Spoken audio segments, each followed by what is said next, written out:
All right, and let's go and get started. Howdy, howdy, ladies and gentlemen. My name is Sharkinbear, and welcome to the channel where today we're going to be checking out a game that I am very much excited for. This is Tales of Iron Whiskers of Winter via the Steam Next Fest that's currently going live over on Steam. So what is Tales of Iron? Well, it is this is actually Tales of Iron 2. It's a follow-up to the 2021 game by the same name. Came out, like I said, 2021, and then had a new DLC that actually released in December of last year in 2023. This is a Souls-like Metroidvania type game. Think of your Hollow Knights, your Salt of Sanctuaries, your Nine Souls, and your Bloodstains, Ritual of the Night. Games like that. But this one is got a pretty cool take on it. Number one, it's got an amazing voice actor. I don't know if it's the same one for the first game as it is here in the second game, but it was actually voiced by the same guy who voiced Geralt of Rivia for the Witcher's game. So you have that going for you. Number two is you're actually playing like a race of rats, essentially in a medieval time. You actually equip different pieces of gear, have different like heavy, medium, and light loadouts, different weapon types you can fight enemies with. And in the first game, you fought against frog-like enemies, like a frog-like race. And I can't remember if they've shown off what's here. I think it might be like bat-like enemies based off the sketches here we have in this photo. But we're going to check out the prologue, which is available. That's what we're playing right now. So if you like the content and you want to see more Tales of Iron 2, Whiskers of Winter, make sure you're liking and subscribing to the channel because it really helps me out. It actually makes me feel like I need to go back and maybe I'll do like a recording of the original Tales of Iron, mostly because there were a couple of pieces of DLC that got released, all of them free, as far as I know. And I am still short on getting the 100% for that one, and it was just like, honestly, it was kind of like a masterpiece game. It was just genuinely so amazing. So we're going to jump in here. Let's go ahead and get started. And I'm just going to go with the whole normal Tales of Iron mode. I ain't trying to go Bloody Whiskers, because the difficulty modes for this game, like the Bloody Whisker mode, it is literally no joke. It is very tough. This is not an easy game by stretch if you're trying to go that route. So just know when they say challenging here, it is actually challenging.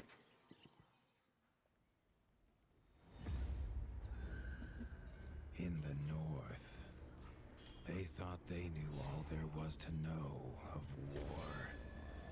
Until the War of the Rift.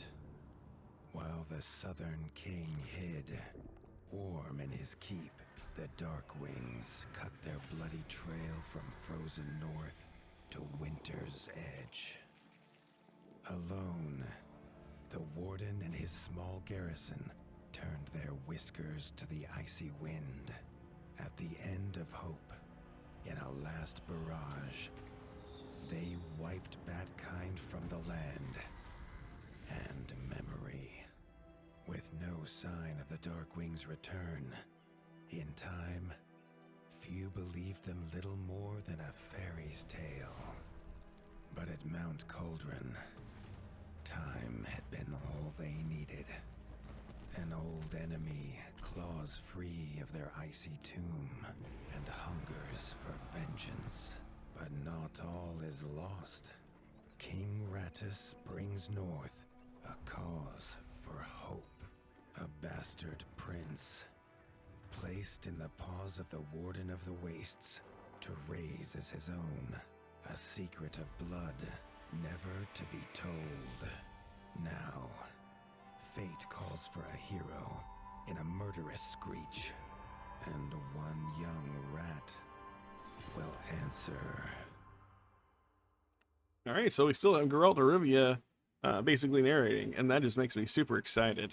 Plus, that cutscene was awesome. And it makes me feel like maybe this got like more of a horror theme than the first game. Although, you know, not outright just like a horror game. Ooh, I like the little 3 scratches on his eye. Well, he's got a little scar mark there. It kind of looks like a rat version of Geralt. It's morning time. You should be ready for combat. The stomp of his father's boots on the stair was how every morning began for Arlo. The booming shout to ready himself was louder still. But such was Lord Eivor's zeal at a new day.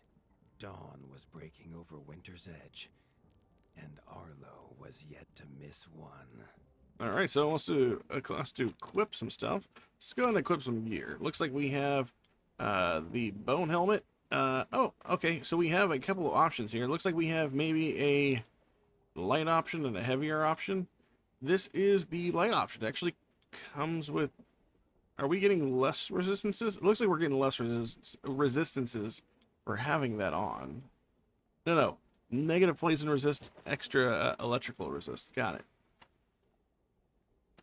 And it's basically going over our resist. Resistances are actually fairly important in this game, I will say.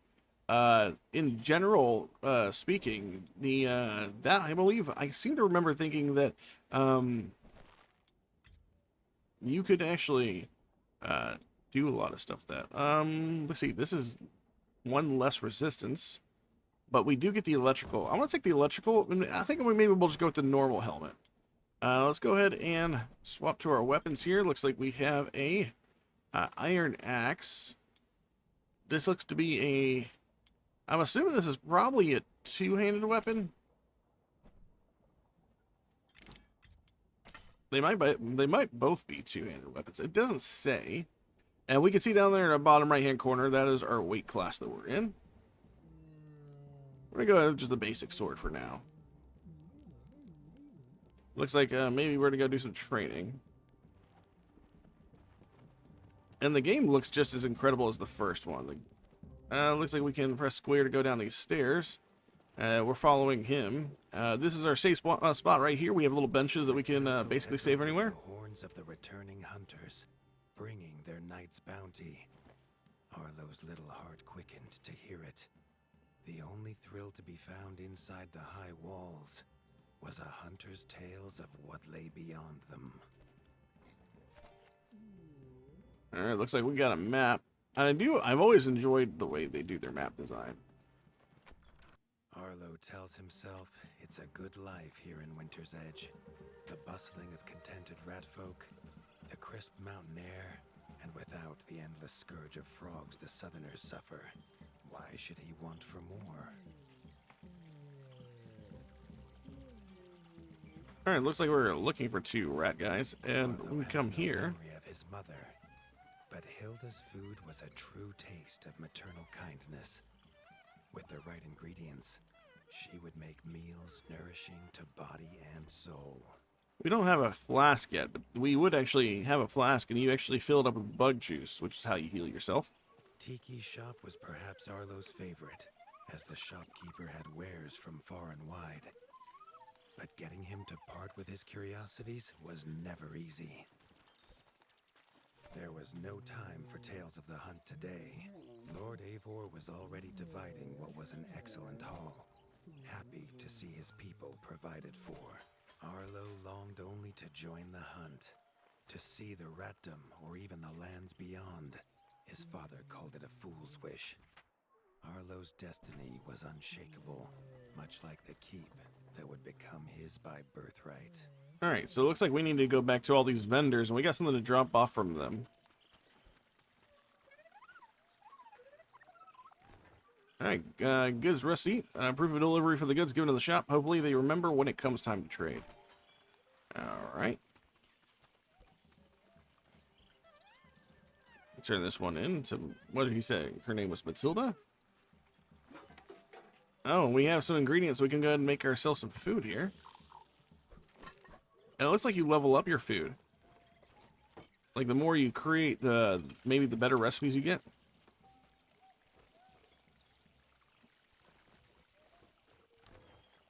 Receipt for cooking ingredients given to the chef. Alright. We'll come over here and we'll see the other two vendors we have yet to see. Chief Mason Leaf was the rat Arlo most admired. As younger brother to Lord Eivor, his carefree uncle never faced the burden of being Warden of the Wastes. With walls this strong, his duties were light, leaving him plenty of time for his nephew.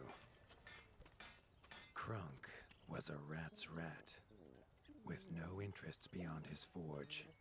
If you have the parts, this master crafts rat can make armor and weapons that would see off a sky scorcher bite, or so he claims. So it looks like Arlo we wondered how well they do against something that wasn't a myth. do have the option to make additional helmets here. That's nice. I like the fact that we can make additional helmets. It looks like you can actually make the whole entire wood set, essentially. It weighs less. It gives us less resistance, but also gives us increased poison resistance. We do have a shield. Let's see, pauldrons. We already have pauldrons, and there's the wood pauldrons as well. We can even look to increase this, it looks like. Is that what that's saying? So are we making a new one for 5 small bones, or are we making a different bone shield? I'm not going to worry about any of that. Oh, but we can look to make a spear. I would totally be down to make a spear. Ooh. Yeah, I'm going to make a bone spear. There we go. I am a big fan of the spears. And this one says +3 to electric. It does less damage overall, but it could be good.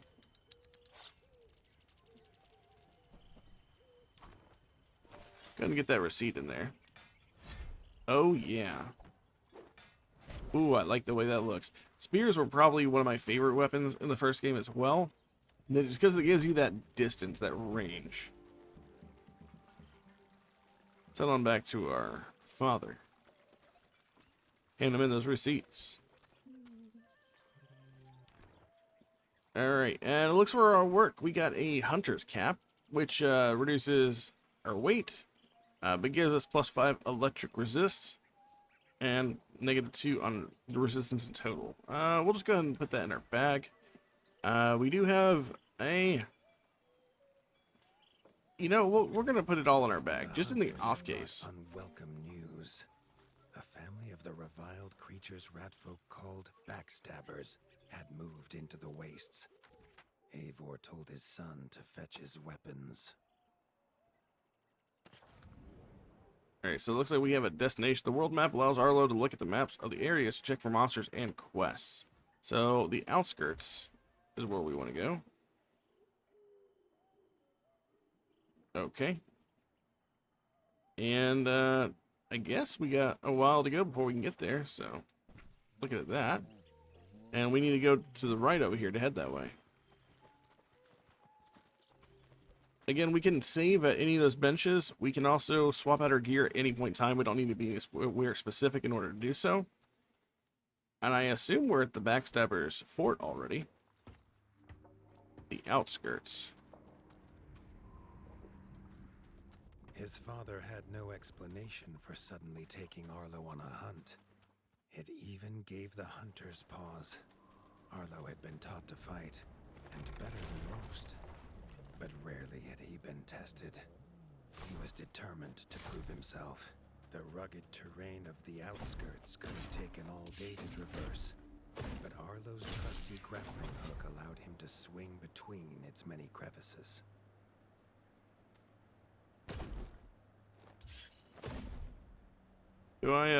Can I not get through that? Oh, we have a grapple hook. So what is that yellow bar that's underneath my health bar? Because it's drained now.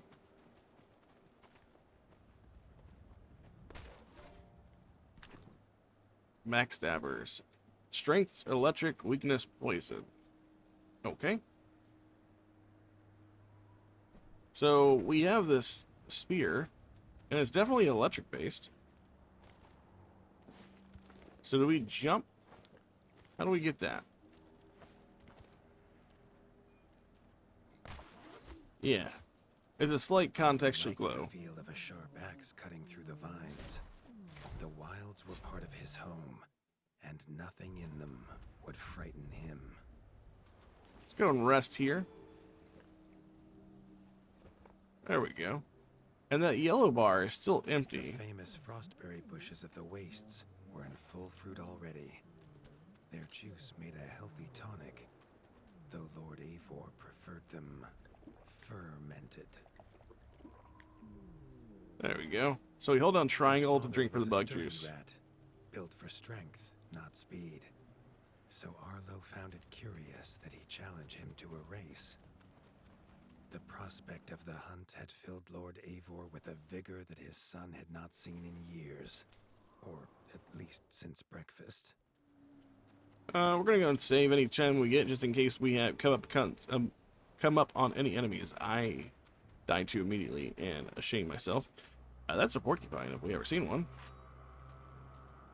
A warden fights the hardest battles, he told Arlo, and needs the sharpest blade.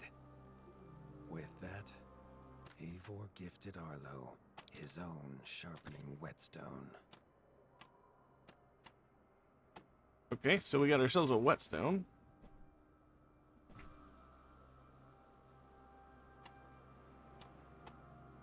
Oh, okay, so that's weapon sharpness. Got it. There we go. These beasts were named for their spines, or for some past unforgivable deed. No rat knew.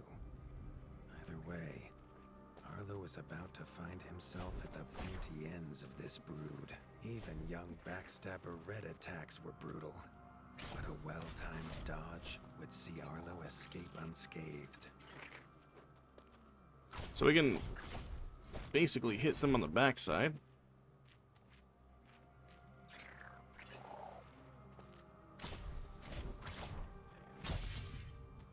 We need to go ahead and sharpen up again. So it looks like we can sharpen up as much as we want.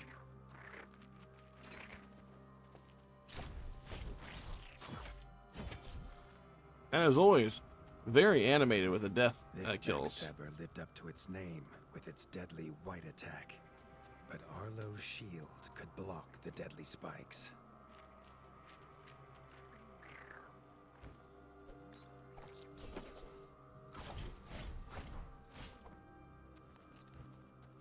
Alright. So basically telling us all about blocking. There goes that guy. Go ahead and sharpen up again. This young one used vicious yellow attacks. Arlo had to time his parries perfectly. Alright, so we're going to learn about parrying here. We got to do it at the... Oh, okay, I see. Ooh, that guy's quick. There we go.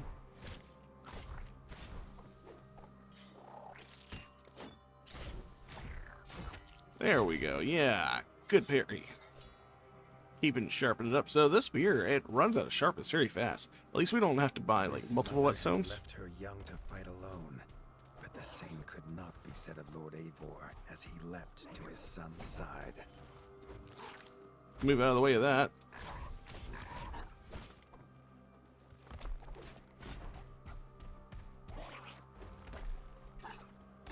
Oh, that's an unblockable.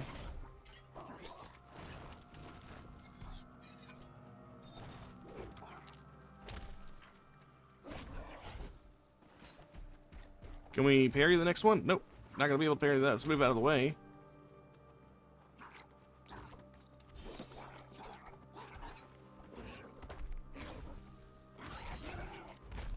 Ooh, didn't manage to parry that one. But we're still in a good state. Our father is not helping whatsoever. Ooh, okay. I was thinking maybe we would roll through the other side of that, but nope.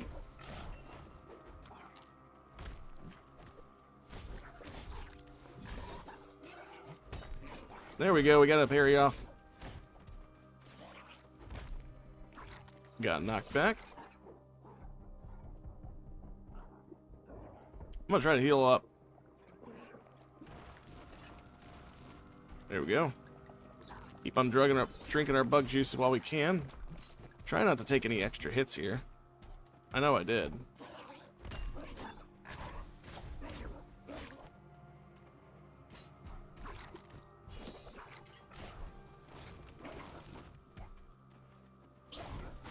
Looking worse for the wear there, my friend.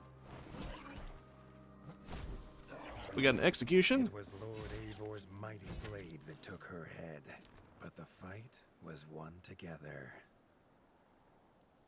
Okay. So we lose electrical. We get additional damage. I think we're going to be good to stay with what we have, just because of the fact that these guys seem to be weak to the electric component. We also got a hide and backstabber here. Quill. Let's go ahead and sharpen up. And is that it? Okay, so I think that's it for this encounter. Where we go to next? Our father ran back this way. Let's go ahead and look at our map too while we're at it. Okay, yeah, okay, that was it. Got it. Oh, and there's a place to get some more juice back here. Basked in his father's pride, almost as warm as at the fire inside Winter's Edge.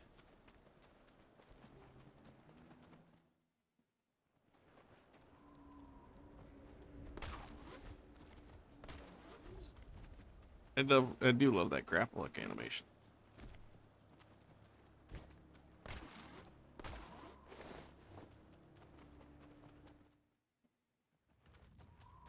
And we're back home.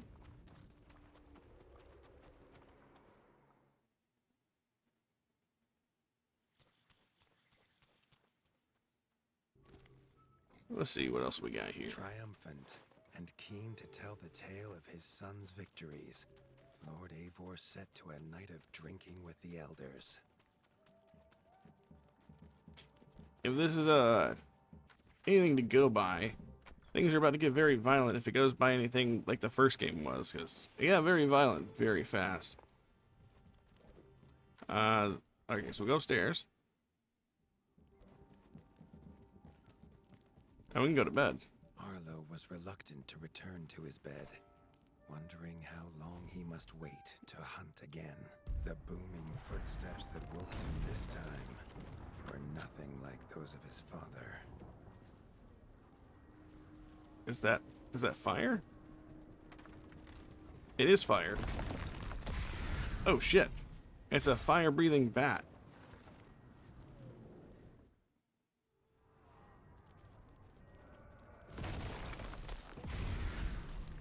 That's not frightening at all.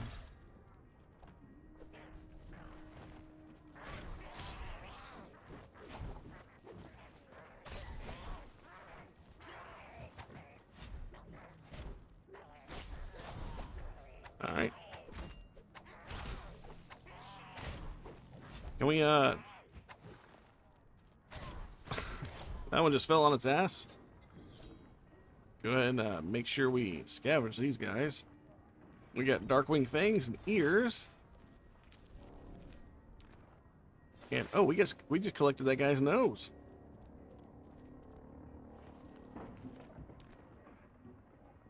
And the key. All right. We also got ourselves some more juice. Let's go ahead and save here. And from here, it looks like we need to go to the right. He had found his father. Oh, he's already taken some arrows. Alone, holding back a whole Darkwing army. Their cruel Count Kazakh leading them. No! His father charged, but the Darkwing Count was as fast as he was strong. The Winter's crown tumbled to Arlo's feet, now without a head to rest on. There was no time to grieve his father, as from above the Count revealed his greatest weapon, a sky scorcher.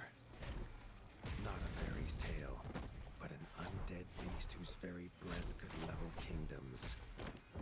I get the feeling I was trained on Arlo. I get the feeling we're not meant to survive this. All that came next was a fog of bloodlust, snapping jaws, and the beating of leathery wings.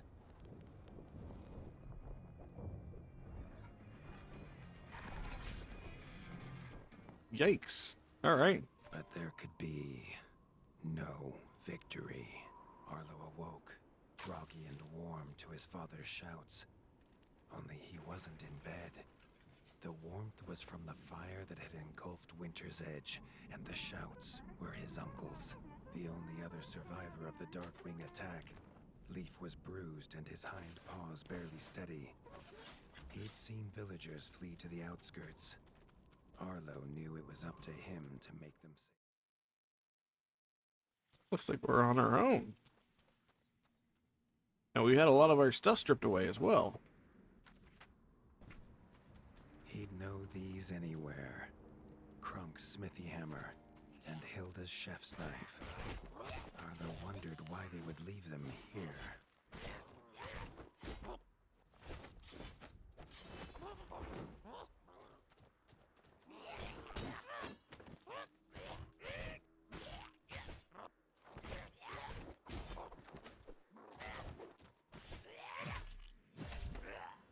Ooh, I was starting to get rough a little bit there. So it looks like the sword does frost. Is that what I'm seeing?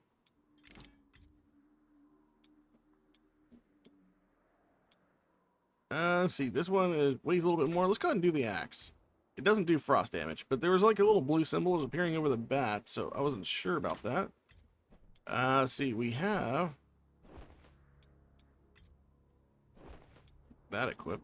So we don't have any other armor anymore. We just got the shield. We don't even have our spear anymore that we made.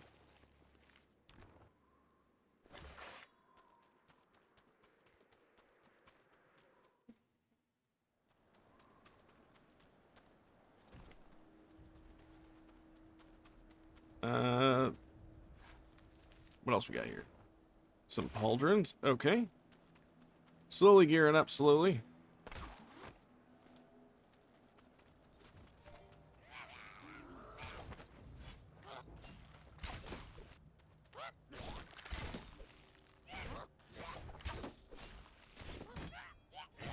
There we go. Just charge it in like that.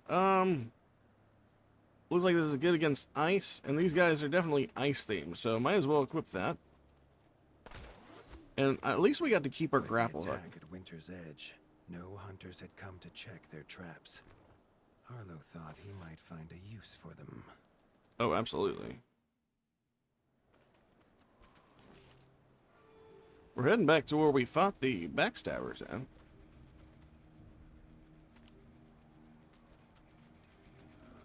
I don't think it's worth picking this, probably. Arlo had found the reason his friends had fled.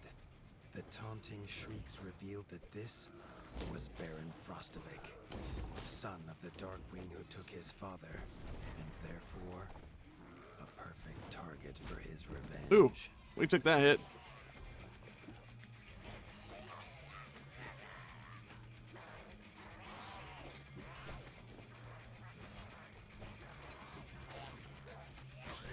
We gotta be careful about the hits that we take.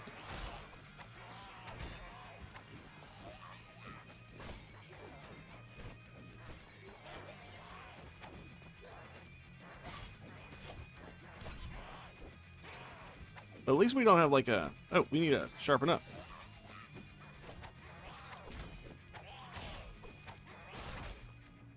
Are we taking those hits? I was certain that we had actually managed to dodge most of those. Or at least trading blows.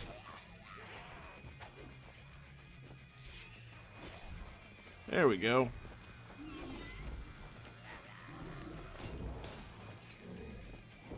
Oh, shit.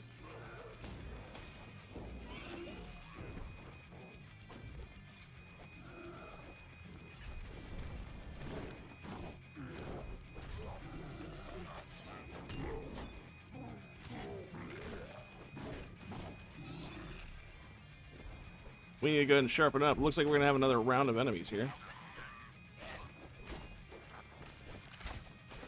Oh, we need to take care of that guy for sure.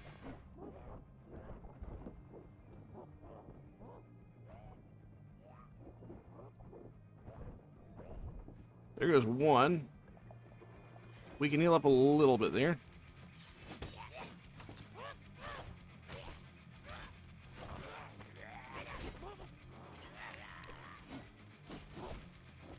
All right.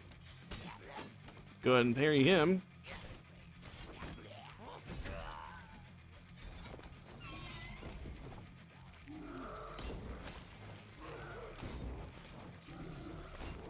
Oh shit, we got hit by that?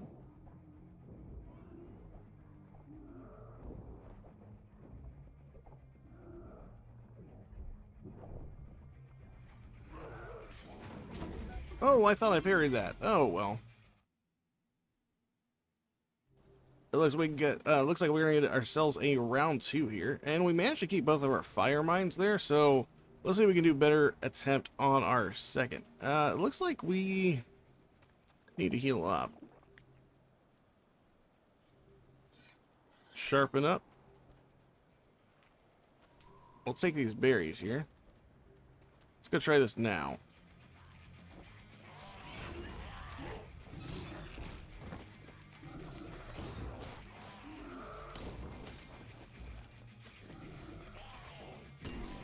There we go. Ooh. I turned my back on that. That was entirely my bad. And we'll just block these.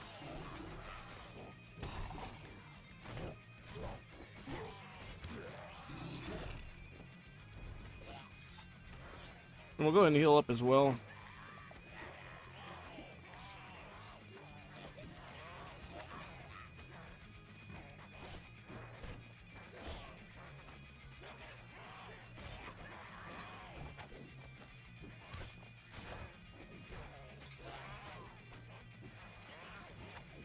It's gonna take care of them. Come on.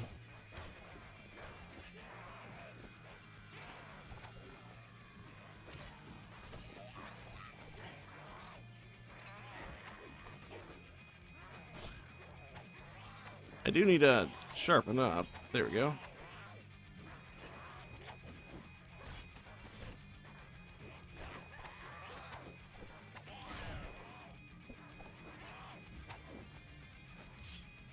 There we go. We're going to stay right underneath him if we can. So that way we can avoid taking unnecessary damage.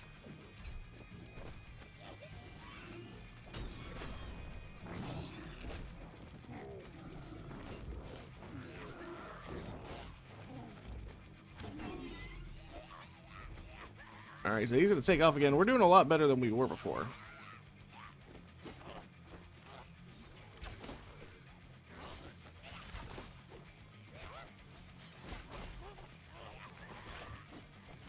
Oh no.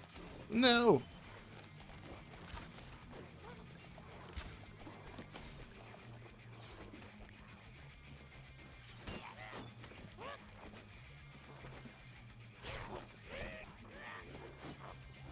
I want to get rid of this guy.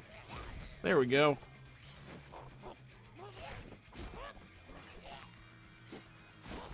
Shit. We got too close to him.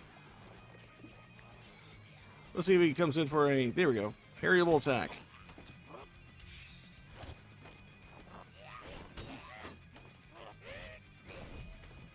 Alright.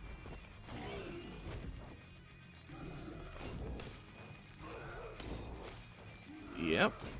Stay underneath them.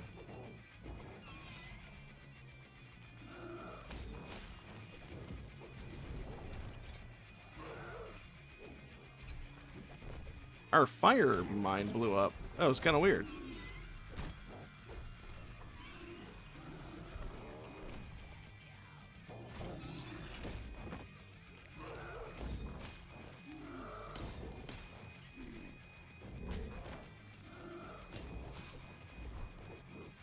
See, that's why we want to stay near him, apparently.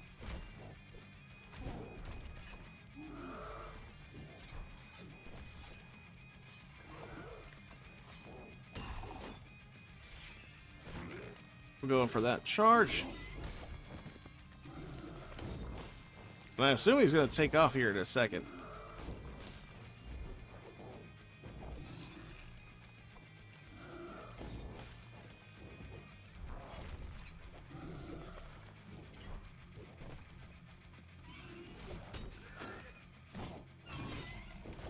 Oh.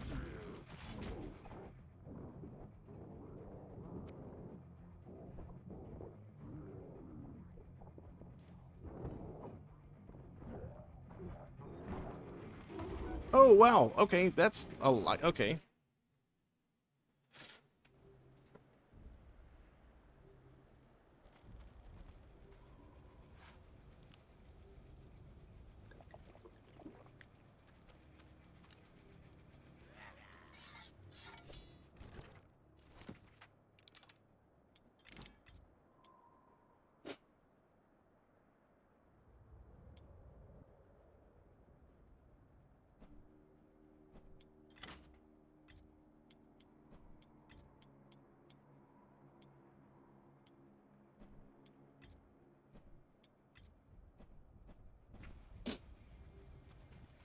Alright, this is round 3 on this fight.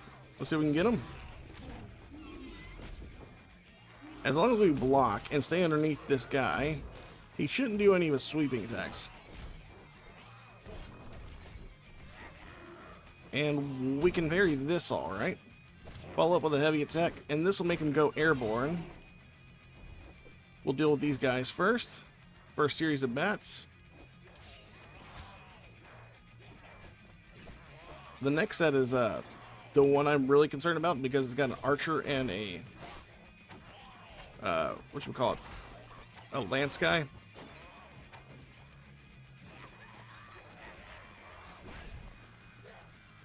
Alright, so that's that guy down.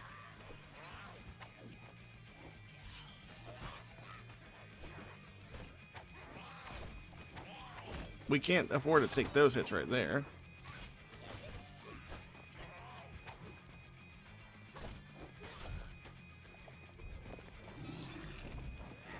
Alright. Try not to go through all of our healing.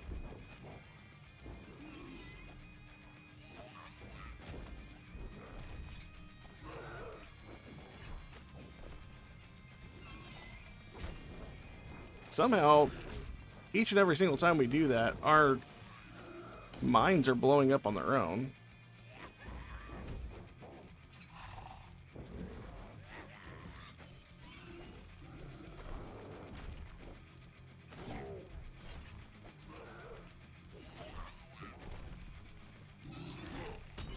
There we go. We got the parry off.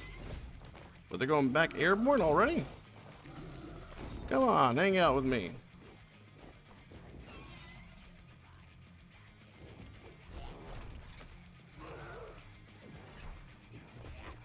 Let's go and lay that down right there.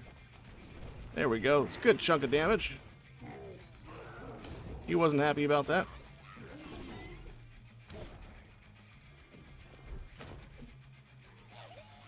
Let's try to take care of this archer as quick as we can.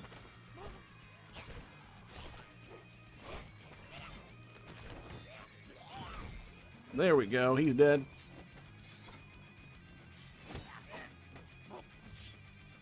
Go ahead and hit one of those. Nope, I rolled right into that.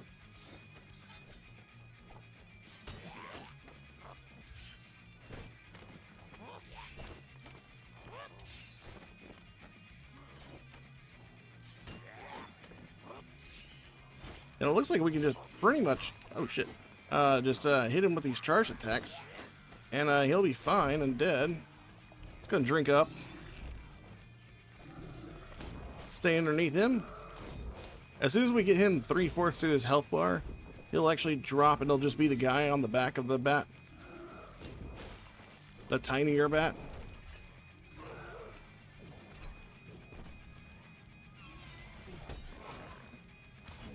So let's try to get it. It's unfortunate that we were only able to get off one hit that last one.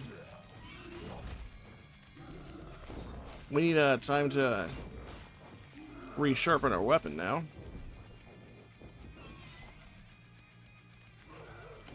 He won't land like that. There we go. Good time to resharpen.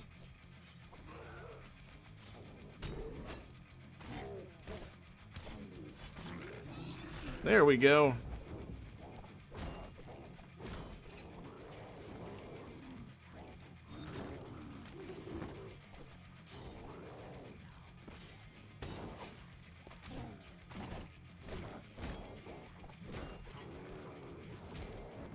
Ooh, not good. We can roll out of that.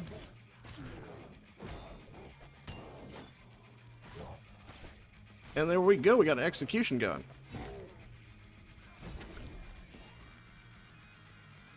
His foe was beaten, but seeing what had been inflicted on Hilda and Krunk, Arlo's need for vengeance was only growing. Looks like we got a number of things here. Oh, and was this our Krunk, our blacksmith? Oh, okay, and that's the end of the prologue. Basically just the entry of the game. That has got me very excited for the finished product. It feels more or less true to the first game in every single way. Plus, we got the narrator, Geralt of Rivia. I'm hoping we get to see more bat combat, because I like the idea, because like in the first game there were only a couple of races that you got to fight against. Bugs was how you like healed yourself, so you kill bugs. There was the frogs or the toads, and then there was some mole people underground that you got to deal with. We didn't really see much of any of the races. I don't know if any more were like in the other DLCs at all. But the bat race being introduced is pretty cool. This is going on my wish list instantly just because of how fond of memories I have of the original game. It was, again, that was Tales of Iron, or Tales of, yeah, Bloody Whiskers, I believe that, or the complete edition, I believe that's what it's called. It's over on Steam. I am going to go ahead and leave a description down in the description of this page, or a link in the description for both one and this one. So if you want to check out either one of these games, feel free to look down at the link that I have available. I do know that the original Tales of Iron was also made available on console. So if you're concerned if whether or not you'll actually see this on console, chances are you will. From what I can remember, it was a simultaneous release between console and PC, although I could be remembering that incorrectly. That being said, if you like the content and you want to see more games like Tales of Iron here on this channel, make sure you like and subscribe so that way you keep up to date with all the videos I'm posting out. Because this is Steam Next Fest, I will be posting out additional videos for other games coming out in the future. So, yeah, with that being said, you guys take care, and I will catch you all in my next video. Later.